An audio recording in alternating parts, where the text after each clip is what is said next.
국민권익위원회가 해수부 공무원 피격 사건의 사실상 유권 해석을 거부한 데 이어 귀순어민 강제 북송과 관련해서도 공식 입장을 밝히는데 어려움이 있다 이렇게 밝혀 최근 논란에 휩싸인 적이 있었죠. 윤석열 정부에서 유독 권익위만 강제 북송 사건과 관련해 유보적 태도를 취한 셈인데요. 그런데 국민권익위원회 수장인 전현희 위원장이 궤변을 늘어놓아 큰 무리를 빚고 있습니다. 지난 2019년 발생한 귀순어민 북송 사건 당시 귀순어민의 권익도 보호되어야 한다는 취지의 주장에 대해 권익을 침해받았다고 생각되는 국민이 이를 직접 호소해야 권익위가 나설 수 있다라고 말했습니다. 제 같은 전 위원장의 발언이 알려지자 네티즌들이 아주 난리가 났는데요. 전현희 위원장의 발언이 갖는 심각한 문제성을 따져봅니다.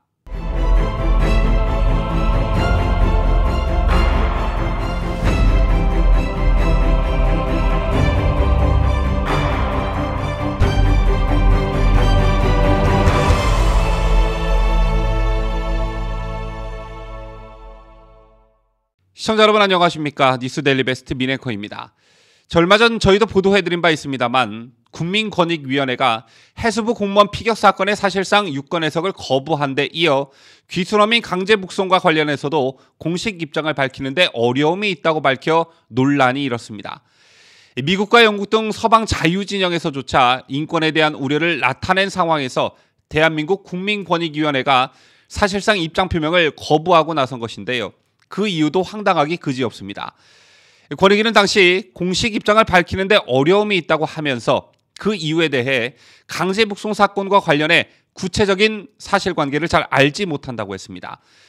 이미 판문점에서의 그 처참한 광경이 사진에 이어 영상까지 공개된 마당에 구체적인 사실관계를 잘 알지 못한다고 밝힌 것이죠.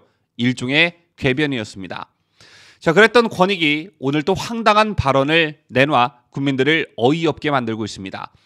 오늘 국회에서는 정무위원회 전체 회의가 열렸는데요. 국민의힘 윤상현 의원이 북송 어민도 헌법에 따라 대한민국 국민인 만큼 이 사건에 대해 적극적인 유권 해석을 내려야 한다는 질문을 이 자리에 출석한 전현희 국민권익위원회 위원장에게 던졌습니다. 그랬더니 전 위원장이 한다는 말이 권익을 침해받았다고 생각되는 국민이 이를 직접 호소해야 권익위가 나설 수 있다라고 답한 것입니다.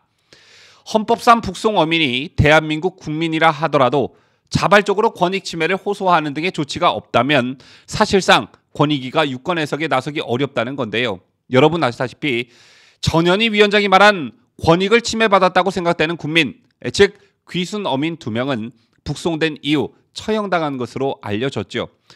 이런 사실을 전 위원장도 알고 있을 테고 그럼에도 불구하고 공개석상에서 저런 발언을 했다면 대단히 문제가 심각하다 이렇게 보는데요. 그렇다면 전현희의 국민권익위원회는 그간 정말 산 사람에 대한 권익을 위해서만 일했고 죽은 사람에 대한 입장 표명 같은 건 하지 않았을까요? 전혀 그렇지 않습니다. 지금으로부터 2달 전 지난 5월 17일 전현희 위원장이 광주를 방문한 적이 있었습니다. 5.18 42주년을 맞아 관련 단체와 소통하기 위함이라고 권익위는 밝혔는데 이 자리를 전후해 권익위가 죽은 사람, 즉 고인에 대한 입장을 밝혔던 적이 있습니다.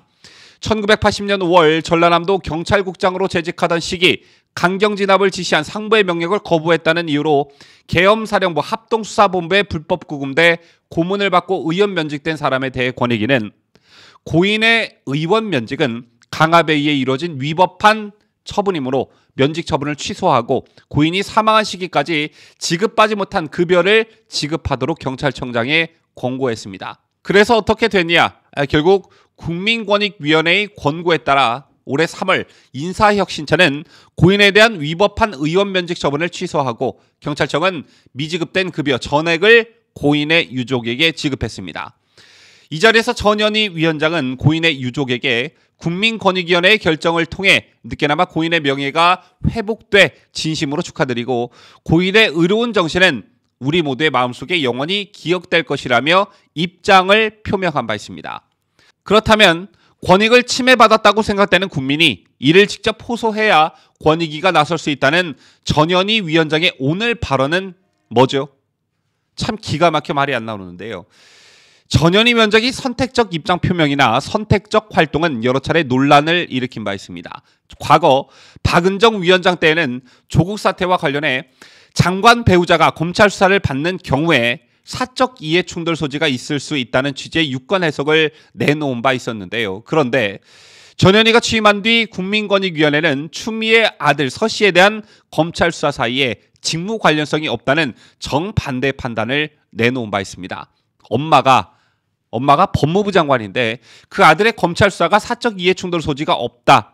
자, 이거 정말 속아 웃을 일이지요.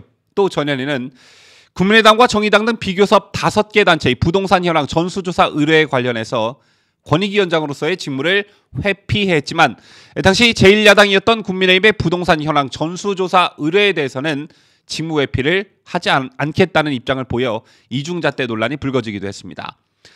이처럼 선택적 입장 표명과 선택적 활동을 해온 전현희 위원장, 결국 강제 북송되던 귀순어민이 저항하는 영상이 이미 공개가 되면서 국민들이 경악을 금치 못하는 상황임에도 불구하고 유독 권익위만 사실관계를 모르겠다고 딴청을 부리더니 결국 강제 북송 어민 2사람이 이미 처형당했다는 사실을 뻔히 알면서도 권익을 침해받았다고 생각되는 국민이 이를 직접 호소해야 권익위가 나설 수 있다는 궤변을 내놓기까지 이른 것입니다.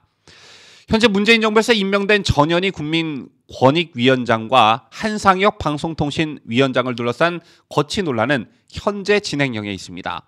여권의 사퇴 압박에 맞서 야당인 더불어민주당은 임기가 보장된 기관장에 대한 노골적인 사퇴 압박이라며 거세게 반발하고 있는 상황인데요. 지금 벌어지고 있는 전현희 한상혁 논란의 핵심은 퇴진 압박의 진위를 떠나 과연 정권이 교체된 마당에 이들이 국가기관장으로서 소임을 온전히 수행할 수 있는가에 있다고 볼 수 있습니다. 민주당은 이들 기관이 독립성이 보장된 기구라고 항변하고 있지만 실제 지난 정부에서 이들이 정파를 뛰어넘어 기관을 운영했다고 보긴 어렵지요. 조금 전 언급해드린 것 외에도 전현희 위원장의 경우 박원순 전 서울시장 성추행 사건에 대한 소극 대응으로 질타를 받은 바 있고요. 한상혁 위원장의 방통위 역시 지난 정부에서 친여 방송의 편파 보도에 눈 감고 있다는 비판을 정말 숱하게 받아왔습니다. 또 이것과는 별개로 이들이 그 자리에 오르기 전 전현희 위원장은 문재인 대선 후보 선대위 직능특보단장이었고요. 한 위원장은 민주언론시민연합 공동대표였습니다. 누가 보더라도 지난 정부 사람들인 이들이 이제 와서 위원회의 독립성, 임기 보장 등을 내세워 임기 완수를 외치는 건 궤변이라 할 수 있습니다. 정책 기조가 이전과 판이한 새 정부의 정책 방향을 결정하는 국무회의에서 전현희, 한상혁 이 2사람이 어떤 존재인지 스스로 가슴에 손을 얹고 한번 생각해 보길 바랍니다. 만약 국무회의에서 오간 얘기를 이들이 실시간 야당에 전한다면 어떤 정부가 같이 일을 할 수 있겠습니까? 지금까지 저는 자유대한민국을 소화하는 뉴스데일리 베스트 민앵커였습니다.